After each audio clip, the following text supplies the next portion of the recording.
bienvenue devant moi. J'ai la OnePlus Watch 4 et je vais procéder au déballage. Je vais également jeter un rapide coup d'œil à la montre elle-même, à sa qualité de fabrication, à ses spécifications et vous donner mes premières impressions au fur et à mesure.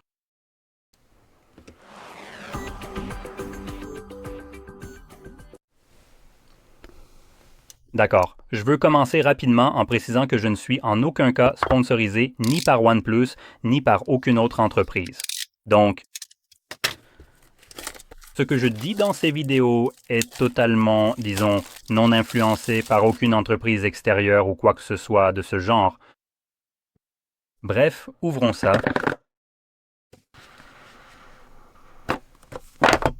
D'accord. Alors, voici la montre.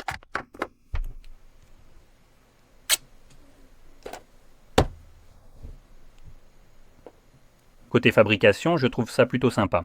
Elle a un look un peu plus robuste par rapport aux versions précédentes. Lequel est le bouton d'alimentation? Allez, voilà. C'est bon. Ce bracelet est vraiment agréable au toucher. Waouh, c'est vraiment une belle sensation ce bracelet. D'accord. Bref. En dessous, on trouve le petit socle de recharge. Voilà. Je dois dire que c'est vraiment pratique, car ça vous permet simplement de l'emporter partout avec vous. Et comme c'est un type C, vous pouvez généralement le brancher n'importe où, et vous pouvez même recharger votre montre à partir de votre téléphone. Donc certaines autres marques, par exemple Samsung, vous permettent de recharger la montre directement à partir de leur téléphone sans fil, n'est-ce pas? Grâce à l'intégration de ces bobines à l'arrière, et je ne parle pas uniquement de la recharge sans fil classique, ils le font. Ils en ajoutent d'autres spécifiquement pour leur montre, mais quand on parle de quelque chose comme la OnePlus Watch ici, vous avez aussi un petit socle magnétique. Mais ici, c'est via des broches Pogo, comme vous pouvez le voir.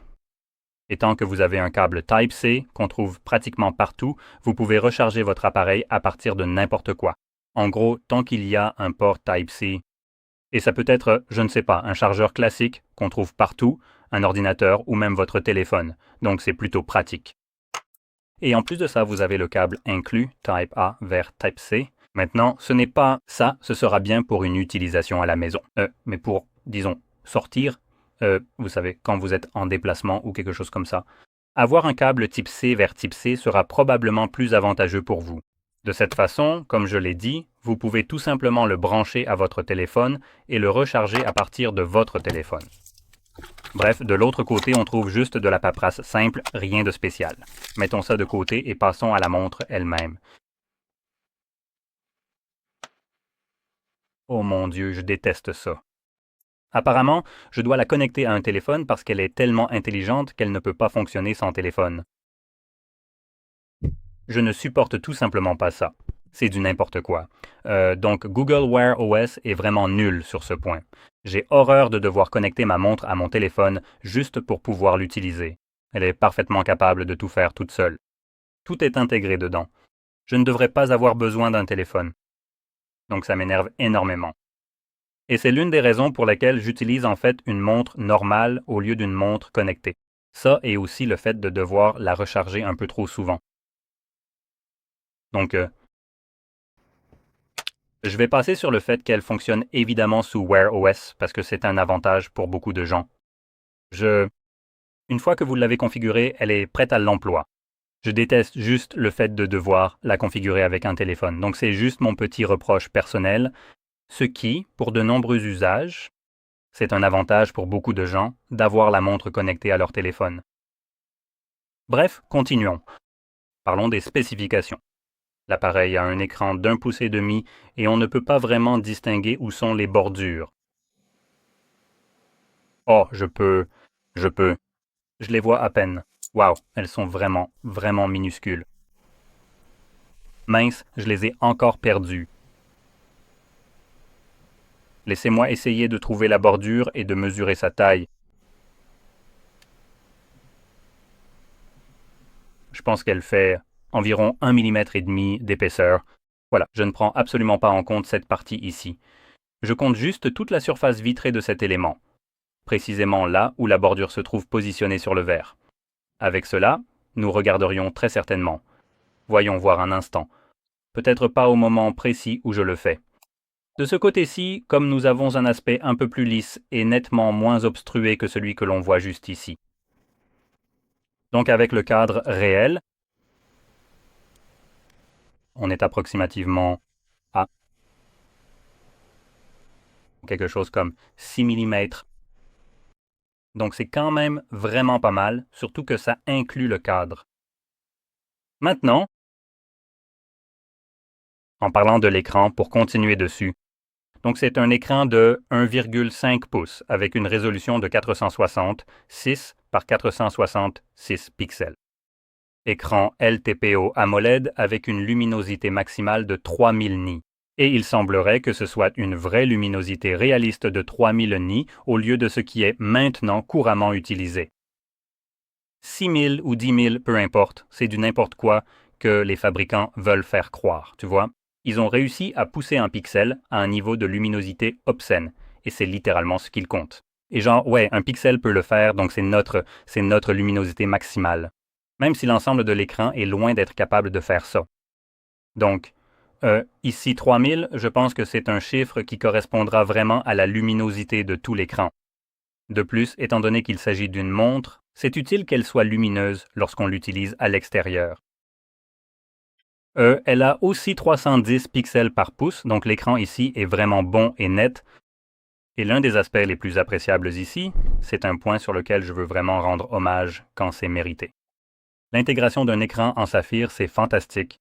Le fait qu'elle soit en saphir signifie que, le cadre va, vous savez, les parties métalliques vont s'abîmer plus facilement que l'écran lui-même.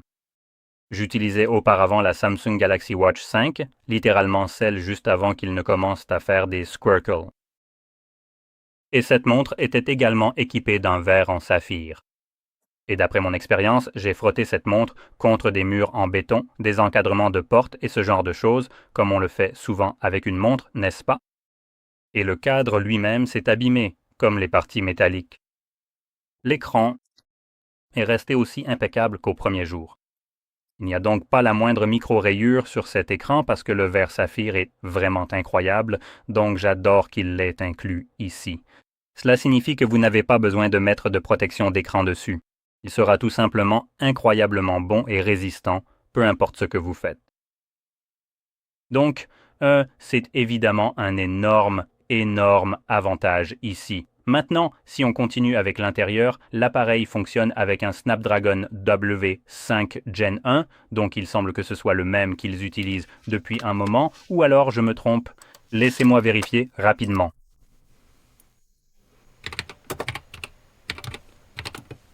Ah, super, si je tapais, ça aurait été utile. Voyons voir, le troisième utilisait la même chose. D'accord, donc oui, il semble que ce soit littéralement le même processeur que la génération précédente de la montre. Intéressant. Pour être honnête, ça ne me dérange pas vraiment d'avoir le même processeur personnellement sur l'appareil. Si ça fonctionne bien, c'est une montre. On n'a pas besoin qu'elle soit en tête des benchmarks, en gros. Donc je ne vais pas vraiment militer pour, vous savez, avoir le plus performant. Prenez simplement une montre qui fonctionne bien pour vous et vous n'avez pas besoin de la changer tant qu'elle marche. Et celle-ci a évidemment l'avantage d'avoir un écran incroyablement bon, juste ici. Mais je veux aussi préciser que la précédente avait également un verre saphir. Donc ce n'est pas vraiment, vous savez, sortir de de ce que proposait la précédente.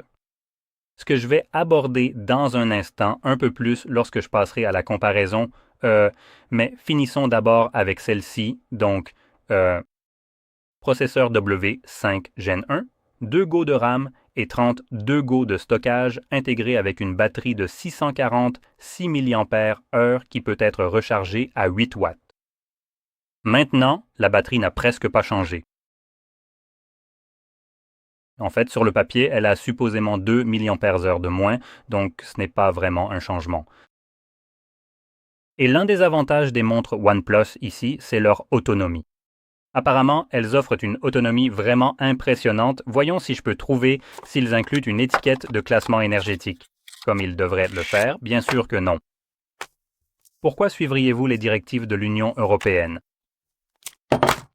Bon, je ne vais pas être pénible à propos de l'autonomie ici, mais c'était littéralement l'argument de vente principal de ces montres auparavant, et elles tenaient en général environ 2 jours, soit le double de ce que durent habituellement les montres. Par exemple, ma vieille Galaxy Watch ne tenait qu'une journée. Je pouvais à peine en tirer 2 jours si je désactivais tout, comme l'affichage permanent et ce genre de choses. Donc ça me donnait environ 2 jours, mais je finissais vraiment sur la réserve à la fin. Ces montres, si je me souviens bien, tiennent en gros 2 jours en utilisation normale, donc c'est plutôt bien. Vous n'avez pas trop à vous en soucier, mais il faut quand même la recharger à peu près tous les 2 jours. Pour certaines personnes comme moi, ce n'est pas vraiment quelque chose de très agréable. C'est d'ailleurs l'une des raisons pour lesquelles je suis repassé aux montres classiques. Le fait de devoir la recharger tout le temps, ça m'agace vraiment. Et si vous n'avez jamais utilisé de montre connectée et que vous hésitez à en acheter une maintenant et que vous regardez celle-ci parce que, eh bien, c'est l'une des meilleures, non? J'aimerais vraiment vous demander et peut-être vous faire essayer de trouver quelque chose que vous devez constamment surveiller pour recharger. Procurez-vous, je ne sais pas, une sorte de montre et assurez-vous simplement de le faire. Même une vieille montre par exemple. Et voyez combien de temps vous pouvez tenir en la rechargeant. Parce que ce que je remarque, c'est que, du moins pour moi, avoir une montre comme celle-ci devient une corvée. Devoir penser à la recharger et devoir constamment m'inquiéter de la batterie si je veux vraiment pouvoir l'utiliser, au lieu d'avoir simplement un morceau de saphir et de titane attaché à mon poignet, qui, en réalité, ne fait pas grand-chose d'autre. C'est juste devenu une source d'agacement pour moi. Et c'est quelque chose qui me trottait constamment dans la tête, devoir m'inquiéter que, vous savez, quand je vais prendre une douche, oh non, il faut que je l'enlève et que je la mette à charger, ce qui semble anodin, évidemment, ça l'est un peu, mais devoir faire ça était tout simplement inutile. Quand vous, par exemple, quand je regarde quelque chose comme ça, je n'ai pas à m'inquiéter, je l'enlève simplement, je le laisse quelque part, je le remets, et c'est prêt à l'emploi, je n'ai jamais besoin de le recharger. Et avec les montres connectées, je rencontre ce problème, par exemple, pour moi. Ce qui arrive parfois, c'est que je l'enlève, j'oublie de la recharger, puis je la remets. Et, eh bien, elle ne va pas tenir toute la journée. Alors, dans ce cas, je ne la prends tout simplement pas avec moi. Et ensuite, elle va rester dans un coin pendant encore 3 jours, par exemple. Et ça commence à aller à l'encontre de son utilité. C'est juste mon expérience personnelle, ce que je fais. Maintenant, évidemment, cela pourrait ne pas du tout correspondre à la façon dont vous allez l'utiliser. Mais gardez cela à l'esprit. En général, il y a cette phase de lune de miel avec tout ce que vous achetez. Donc, pour revenir à la qualité de fabrication que je n'ai pas encore terminée. Nous avons donc ici un verre saphir, comme je l'ai mentionné, et un cadre en alliage de titane, ainsi qu'un dos en plastique renforcé de fibres de verre. Donc cette partie-là, apparemment, c'est un peu plastique, enfin peu importe, mais le fait que ce soit du titane va aussi rendre la montre un peu plus légère. Ce que l'on ressent clairement, étant donné la taille de cette montre, ce n'est pas une montre massive. Elle ne paraît pas très lourde, et c'est parce qu'elle utilise ce titane, donc elle est durable du point de vue du verre. Du point de vue du cadre, la partie probablement la moins durable sera ce dos en plastique renforcé de verre, juste ici. Mais comme cette partie sera contre votre poignet, cela n'a pas vraiment d'importance. On pourrait penser que ça va se rayer ou s'abîmer à cet endroit-là. Si cela s'abîme pendant que vous la portez, je pense que vous aurez un problème bien plus grave qui concernerait aussi vos poignets. Donc oui, maintenant, donc c'est plutôt bien en général pour la montre. Et on a aussi l'IP68 et l'IP69, étanchéité à la poussière et à l'eau, résistance au jet d'eau à haute pression et immersion jusqu'à 1,5 m pendant 30 minutes. Donc en gros, vous obtenez tout ce à quoi vous pouvez vous attendre.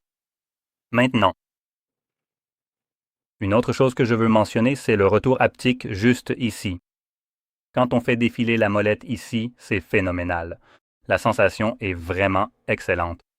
On n'a pas l'impression d'avoir un moteur de vibration bon marché comme on en trouve parfois. Ici, on a vraiment ce retour haptique agréable et satisfaisant. Donc c'est plutôt bien. Bon, jusqu'ici, j'ai été assez élogieux. Et j'aime vraiment ça, sincèrement. C'est peut-être pour ça. Maintenant, regardons rapidement aussi sa taille. Donc, on est à 40, combien déjà 7 Environ 47 mm de largeur. Pour la taille du boîtier, je vais essayer de voir si je peux obtenir quelque chose d'un peu plus court. Donc c'est à peu près 47, même en incluant cette partie juste ici qui dépasse légèrement, comme vous pouvez le voir. Donc 47 en termes d'épaisseur, si on regarde avec les capteurs à l'arrière, on est à combien déjà? Troisième. 13 mm, presque 14, voyons voir. Oui, 13 mm et demi. D'accord, maintenant, je vais essayer de voir à quoi on a affaire. En gros, de corne à corne, donc ce n'est pas vraiment de corne à corne, car je n'arrive pas vraiment à attraper les cornes, mais ça devrait être assez proche. Donc on regarde ici, voilà, allez, ça glisse. C'est à peu près de corne à corne, on est autour de 52 à 53 mm, quelque chose comme ça, vous pouvez le voir juste ici. Donc, évidemment, cette montre n'est pas une petite montre, mais il y a un point dont je veux parler. Aussi, tant qu'on parle des bracelets, ce que j'ai mentionné au début, ces bracelets sont vraiment incroyables au toucher. Donc ils utilisent une sorte de silicone ici qui est très doux, très souple comme vous pouvez le voir, avec une sorte de revêtement dessus, ce qui le rend vraiment agréable au toucher. C'est au même niveau que ce que Huawei propose pour leurs montres et leurs bracelets sont vraiment excellents. Ce n'est pas non plus très flexible. Comme vous pouvez le voir, il y a un peu de souplesse quand je tire dessus, mais pas beaucoup. Regardez de l'autre côté, c'est la même chose. Donc, avec juste un peu d'élasticité, quand vous le mettez à votre poignet, il va s'étirer un peu si, vous savez, quand vous pliez votre poignet. Et d'une certaine manière, il en a besoin. Il faut qu'il soit étiré, donc je ne vais pas le casser ou quoi que ce soit comme ça. Comme la sangle a un peu d'élasticité en elle-même, tout en étant très douce sur votre poignet. Donc ça ne va pas vous rentrer dans la peau, ce que je considère comme un énorme avantage. Et les bracelets ici, vérifions rapidement, font 22 mm. Donc là, vous pouvez voir 22 mm. Donc ce sont des bracelets standards, mais du côté plus grand, car c'est 22 au lieu de 20 comme on trouve généralement, mais c'est une montre un peu plus grande. Donc évidemment, on a une taille de bracelet augmentée. Mais comme cela reste un format standard, vous pouvez facilement trouver des bracelets de rechange et simplement les remplacer par un autre. Et ça utilise juste des petites attaches classiques ici. J'ai oublié comment ça s'appelle. Donc vous pouvez prendre n'importe quel bracelet, même sur AliExpress, et vous pouvez simplement le mettre ici, et c'est bon. Ce que j'aime vraiment beaucoup, et c'est à peu près tout ce qu'il y a à dire sur la montre, voilà, je voudrais rapidement mentionner un point important. Donc, c'est leur nouvelle montre, évidemment, en ce moment. OnePlus a aussi sorti une Watch 3, ce qui, la seule vraie différence, c'est qu'elle n'est pas livrée avec un boîtier en titane, ce qui, je suis presque sûr, a été réservé dans le but de vous vendre cette montre à nouveau. Mais à part ça, le boîtier en titane est l'une des différences. Et, qu'est-ce qu'il y avait d'autre? Je n'ai rien remarqué de particulier. Ah, et l'indice de protection IP? Donc, la précédente n'a qu'un indice IP68, mais elle reste étanche à la poussière, résistante à l'eau et peut être immergée jusqu'à 1,5 m pendant 30 minutes. Elle ne prend juste pas en compte la résistance au jet d'eau à haute pression. Donc, si vous voulez peut-être économiser un peu d'argent tout en ayant une bonne montre, et si le cadre en titane ne vous intéresse pas vraiment, vous pouvez opter pour la OnePlus Watch 3. Elle est tout aussi bonne, possède le même type de batterie, le même processeur, la même quantité de RAM, le même écran, même si celui-ci a une luminosité un peu inférieure avec 2200 nits en pic, alors que celui-ci atteint 3000 nits. Donc, vous pourriez potentiellement économiser un peu d'argent, acheter la version précédente de cette montre et en être tout de même relativement satisfait. Car il n'y a pas eu beaucoup de changements à part le cadre en titane, juste un écran un peu plus lumineux et la certification ajoutée pour les jets d'eau à haute pression. Il pourrait aussi y avoir quelques petits changements que je ne remarque pas pour l'instant, mais en réalité, c'est à peu près la même montre. Avec quelques différences minuscules, certaines vraiment très minimes. C'est quelque chose qui aurait clairement pu être intégré dans la première version précédente, la Watch 3, mais il semble que OnePlus ait choisi de l'omettre pour pouvoir vous la revendre à nouveau. Et en général, je n'aime pas ce genre de comportement parce que ça donne l'impression que vous vouliez un cadre en titane et un verre saphir.